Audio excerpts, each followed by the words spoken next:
পৃথিবী যাকে কলঙ্কিত করতে চায় অন্যায়ভাবে রব্বুল আলামিন তার ইজ্জত বাড়ায় দেয়। পৃথিবী যার লস করতে চায় রব্বুল আলামিন তার লাভ করে। সেজন্য সবসময় ধৈর্যের সাথে থাকবেন।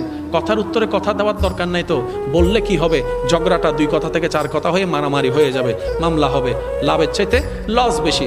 থাকেন না একটু চুপ করে, সয়ে যান না, একটু চুপ করে থাকেন না।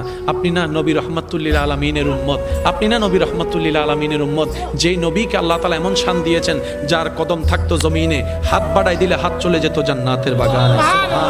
যে নবীর দরবারে খাদেম বানিয়ে দিয়েছেন জিবরাইলের মতো ফেরেশতাকে, সেই নবী যখন তায়েবে গিয়েছেন, আঘাতের শিকার হয়েছেন, শরীর ব্যথা হয়েছে, তখন জিবরাইল এসে বলে, ইয়া রাসূলুল্লাহ, আল্লাহ পাঠিয়েছেন, আপনি হুকুম দিলেই সব তছনছ করে দিব।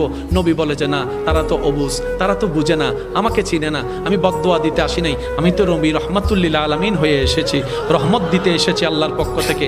আল্লাহ বদদোয়া করার জায়গায় দোয়া করলেন, আল্লাহ ওনাদেরকে তুমি হেদায়েত দাও, ওনাদেরকে তুমি হেদায়েত দাও। যে মক্কায় নবীকে 1 সেকেন্ডের জন্য নিঃশ্বাস নিতে দেয় নাই ভালো করে, সেই নবী যখন মক্কা বিজয় করে কাবার সেহেনে আসলেন, কাবার সেহেনে দাঁড়ায় বলে, যারা আমাকে গালি দিয়েছো কোথায় তোমরা, যারা আমার রাস্তা বন্ধ করেছো কোথায় তোমরা, যারা আমার খাবার বন্ধ করেছো কোথায় তোমরা, যারা আমার সাথীদেরকে কষ্ট দিয়েছো, অপমান করেছো কোথায় তোমরা। সবাই তো ভয়ে পালিয়ে গিয়েছে, কারণ সবার চিন্তা ছিল যখন নবীজি যাচ্ছেন তখন 1 জন 2 জন 3 জন ছিল, যখন নবীজি আসছেন 10,000-এর উপরে সাহাবা। এবার হয়তো আব্দুল্লাহর ছেলে মুহাম্মদ সাল্লাল্লাহু আলাইহি ওয়াসাল্লাম আমাদেরকে সেই অতীতের কাজের প্রতিশোধ নিবে, সবার চিন্তা ধারণা এমন ছিল।